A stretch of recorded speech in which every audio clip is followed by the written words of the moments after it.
Привет, меня зовут Юрий. Я владелец 3 ресторанов. А еще я много путешествую, интересуюсь гастрономическими традициями разных стран и рассказываю о них на этом канале. В этот раз мы отправляемся в одну из самых красивых стран Европы, в Черногорию.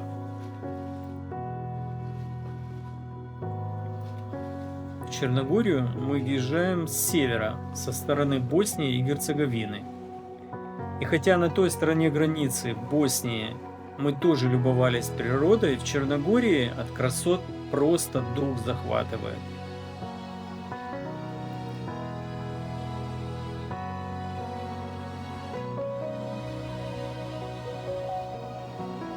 Как по мне, это лучшее место для медитации.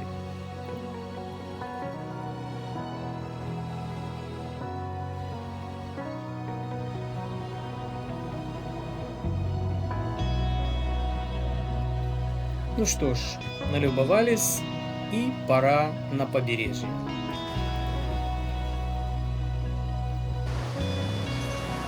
В Бечичи прибываем после заката.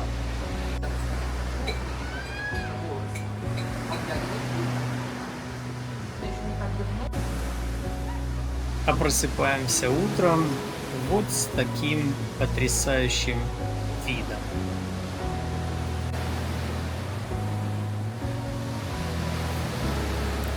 Все прелести конца сентября. Теплое и абсолютно прозрачное море.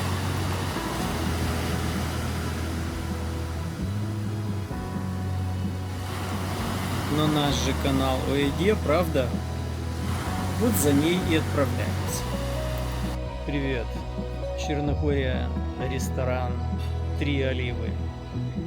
Мы ехали сюда по каким-то совершенно невероятным дорогам, где две машины не могут разминуться. Девочки постоянно взвизгивали, потому что разъезжались буквально в сантиметре друг от друга. Это просто такая глухая деревня, вы себе представить не можете. И вдруг ресторан, в который рекомендуется обязательно попасть. Ну и мы, конечно, сюда приехали для того, чтобы проверить, действительно это место того стоит.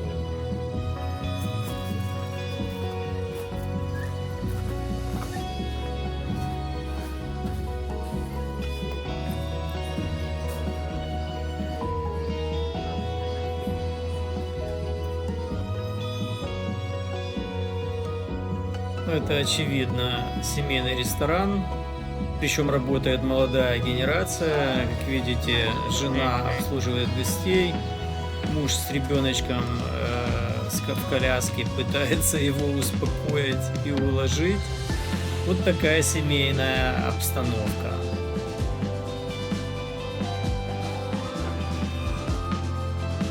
Вот люблю я такие олдскульные места. Здесь какая-то невероятная энергия.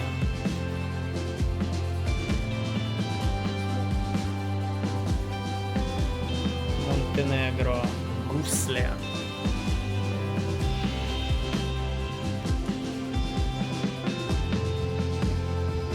В отличие от большинства ресторанов на побережье, где предлагают перемороженную много раз рыбу, эта рыба фантастическая. Это прямо очень вкусно. Класс.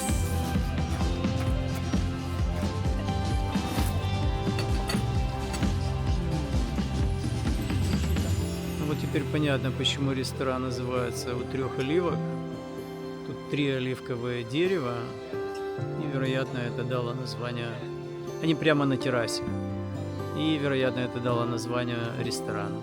А вот чего здесь на самом деле полно, так это лаврового листа. Посмотрите, какая красота.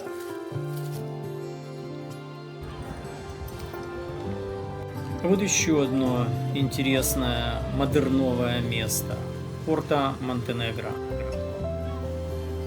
Дорогие яхты, лакшери-бутики и очень красивая архитектура. Правда, ни в бутиках, ни в ресторанах практически никого нет.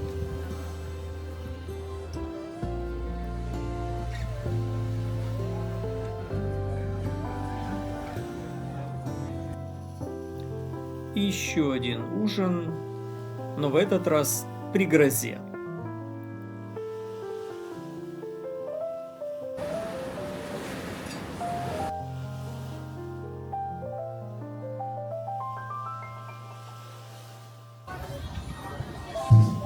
Будва, старый город. Ну, с едой здесь будет плохо. Скорее всего, все эти ресторанчики, они туристические. А вот красот на самом деле много. Мы поищем что-нибудь достойное.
И вот еще одна особенность Балкан. Практически ни один ресторан не принимает гостей с собаками. Ну, максимально вас посадят на какой-то внешней террасе. Ну, вот так как нас посадили, льет дождь. И мы, слава богу, дали пледы. Вот еще одна версия продвинутая густого рыбного супа. Сказать по правде, ребята, он совсем не густой. Очень сильно раздражает. Ну, просто на рис и картошку бросили морепродукты. Выглядит это никак.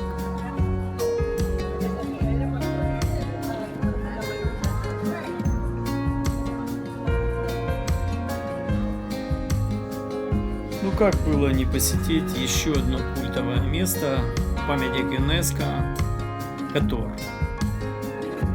Да, нужно уточнить, что Черногория, так же как и Сербия, православная. Здесь практически на каждом небольшом хуторе есть своя небольшая церковь с золотым куполом.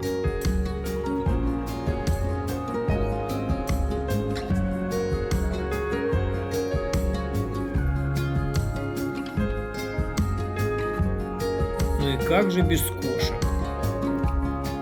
Здесь так же, как в Стамбуле, они всюду. А это скромная черногорская свадьба.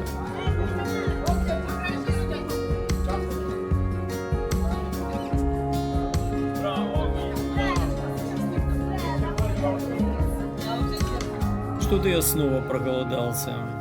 Пора на знаменитый Которский рынок.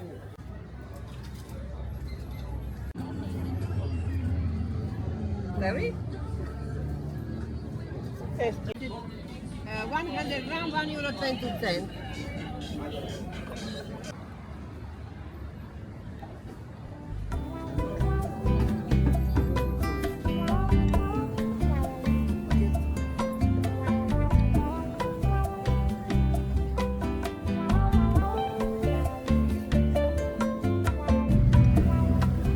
Un segundo y nada más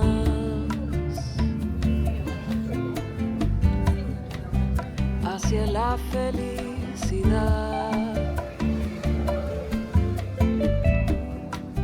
como una luz fugaz,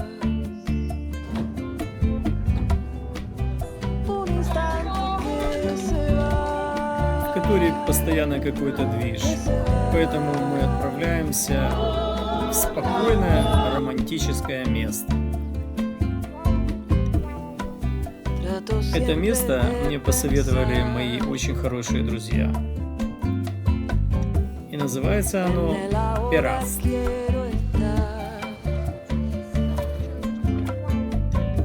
Здесь не только красиво, но по-настоящему тихо, романтично и респектабельно.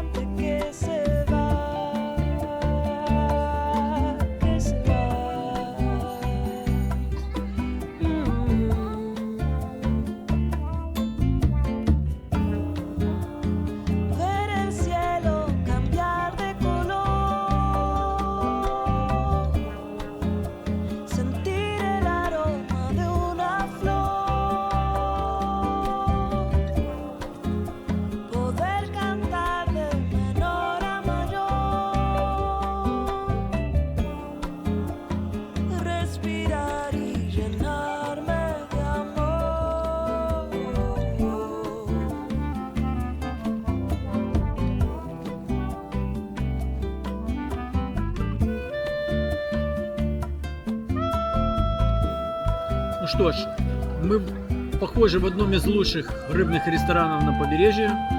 Называется он Конте. И сейчас будем пробовать лучший на побережье рыбный суп или рыбную чорбу. Ну вот мы заказали два вида чорбы. Одна кремовая, другая не кремовая.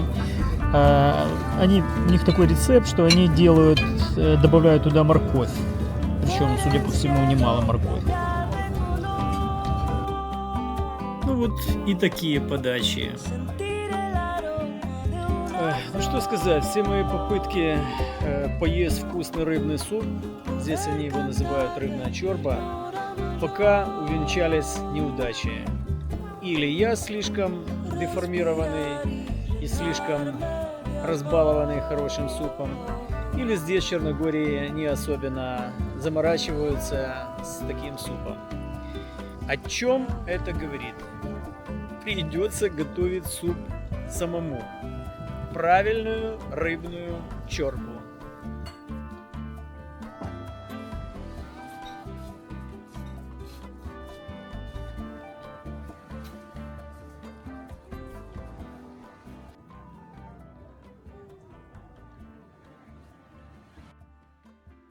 Ну что ж, как вы, наверное, уже поняли из моих критических замечаний из лучших ресторанов,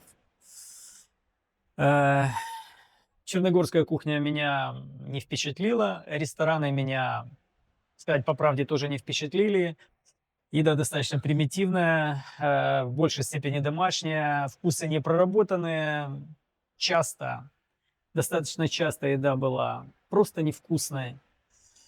И, конечно, это невозможно сравнить с теми впечатлениями, которые я получал в Боснии или Болгарии, где, очевидно, присутствует культура застолий, вкусной еды, культ вкусной еды. Исходя из этого черногорского опыта, я бы рекомендовал всем любителям вкусной еды, любителям хорошей гастрономии, любителям вкусных застольев покупать продукты самим. К счастью, есть отличные помидоры, великолепные огурцы, собственно, с овощами все в порядке, перец потрясающий. Это что касается овощей, что касается рыбы, мяса, это свежее тоже можно без проблем найти. И просто готовить простую вкусную еду. Это моя рекомендация, а я последую ей для того, чтобы какие-то идеи из этого региона я попробую реализовать и на своей кухне. Ну, например, суп-чорба, рыбную чорбу я сделаю так, как я ее себе представляю, и как бы я ее делал здесь, исходя из такого невероятного выбора потрясающего качества сезонных овощей и остальных продуктов.